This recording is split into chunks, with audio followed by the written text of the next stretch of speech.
श्री स्वामी समर्थ. प्रार्थना तुमची साथ कधीच सोडत नाही आणि शाप तुमची पाठ सोडत नाही. फक्त दिखावा करून लोकांना आनंदित केले जाऊ शकते, परंतु देव फक्त आपली नियत पाहतो. केवळ पैशाने माणूस श्रीमंत होत नाही, तर खरे श्रीमंत तेच असतात ज्यांच्याकडे चांगले विचार, चांगले हेतू आणि गोड वागणूक असते. लोकांची तोंडे बंद ठेवण्यापेक्षा ते बरे आहे की आपले कान बंद करा. आयुष्य चांगले आणि सुखकर होईल. कोणीतरी सत्यच सांगितले आहे, बोलण्यात, वाणीत खूप ताकद आहे. गोड बोलणाऱ्यांची मिरचीही विकली जाते आणि धारधार कटू बोलणाऱ्यांचं मधही विकलं जात नाही. त्यामुळे नेहमी गोड बोललं पाहिजे. बंगला बांधले जाईल फक्त 4 भिंतींवर, परंतु घर हे बनतं प्रेम, काळजी, स्नेह आणि समजूतदारपणाने. दुसऱ्याला दुःख देऊन मिळवलेल्या आनंदाचे वय फारच लहान आणि खूपच कमी असतं. जीवनात स्वतःचे दोष ऐकणे देखील खूप महत्त्वाचे आहे, कारण दररोज स्वतःचे कौतुक ऐकले तर तुम्ही कधीच पुढे जाऊ शकणार नाही. त्यामुळे गुणाबरोबरच दोष ऐकणेही तितकंच महत्त्वाचं आहे. हिंमत हारू नका. दुखत असेल तर यावर तुम्हाला औषध नक्कीच मिळेल. तुम्ही जे काही द्याल ते परत येईल, मग तो सन्मान असो की ती वागणूक असो. निराश होऊ नका, कारण ज्याने तुमचं भाग्य लिहिलं आहे तोच या विश्वातील महान लेखक आहे. तुम्ही कितीही स्तुती करा, पण ती खूप विचार करून करावी, कारण अपमान हे कर्ज आहे जे संधी मिळाल्यावर व्याजासहित परत करते. तुम्ही मागे जाऊन तुमचा भूतकाळ सुधारू शकत नाही, पण आज चांगले काम करून तुम्ही तुमचे भविष्य नक्कीच सुधारू शकता.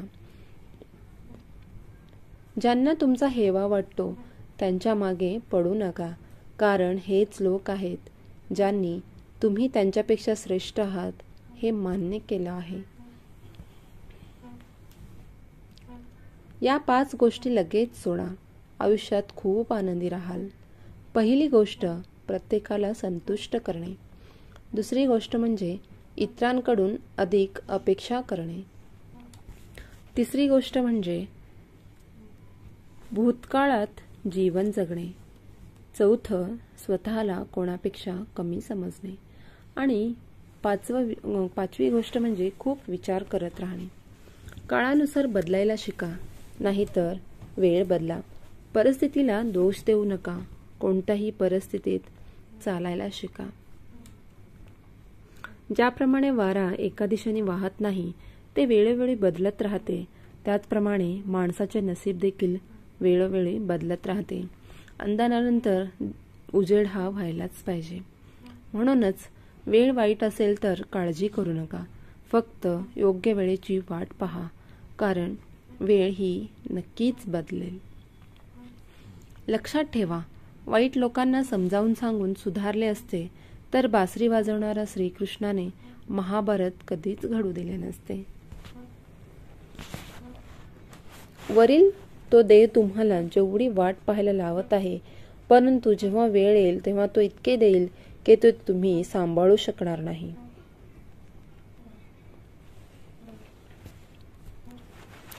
तुमच्या आयुष्यावर कधीही नाराज होऊ नका, कारण तुमच्यासारखे आयुष्य जगण्याचे स्वप्न पाहणारे बरेच लोक आहेत, पण तेही त्यांच्या पदरी पडत नसतं.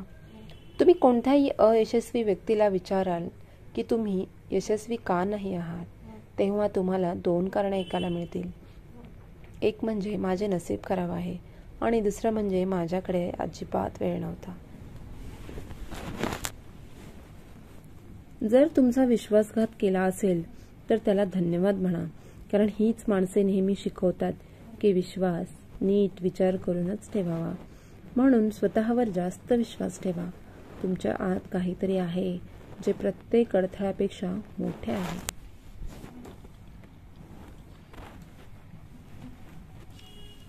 मजबूत चंदनाचे झाड हे त्याच्या सुगंधासाठी जगभर ओळखले जाते. पण हे जग अनेकदा विसरते की जगातील सर्वात विषारी साप त्या चंदनाच्या झाडावर राहतात. म्हणूनच बाहेरून आतून खूप गोड बोलणारी व्यक्तीच्या आत शत्रुत्वाची भावना देखील असू शकते. म्हणूनच एखाद्यावर विचार केल्यानंतरच विश्वास ठेवा. पटकन कोणावरती विश्वास ठेवत जाऊ नका. सोने बनवायचे असेल तर त्याला आगीत जावे लागते, तेव्हा त्याला काही फरक पडत नाही. त्याचप्रमाणे यशस्वी व्यक्ती होण्यासाठी तुम्हाला अत्यंत कठीण आणि वाईट परिस्थितीतून जावे लागेल. चुकीची व्यक्ती तुमच्या आयुष्यातून निघून गेल्याशिवाय योग्य व्यक्ती कशी काय येणार? कोण काय करतंय, कसं करायचं, इतकं या सगळ्यांपासून जमेल तितके दूर राहा. तेव्हाच शक्य तितके आनंदी राहाल. वेळ नक्कीच येते, पण ती योग्य वेळीच येते. म्हणूनच नेहमी लक्षात ठेवा, जे लोक तुमच्याशी स्पर्धा करू शकत नाहीत, ते लोक तुमचा तिरस्कार करू लागतात. मूर्ख लोकांशी कधीही बोलू नका. मूर्ख लोकांशी वाद घातल्यास नुकसान तुमचेच होईल. अशा लोकांशी वाद घालणे केवळ तुमची लायकी कमी करणे आहे. त्यामुळे मूर्ख लोकांपासून शक्यतो दूर राहा. व्हिडिओ आवडल्यास व्हिडिओस लाईक करा, शेअर करा आणि सबस्क्राईब करा. पुन्हा भेटू एका नवीन व्हिडिओसहित. तोपर्यंत स्वस्थ राहा, मस्त राहा आणि स्वामींचे नामस्मरण करत राहा.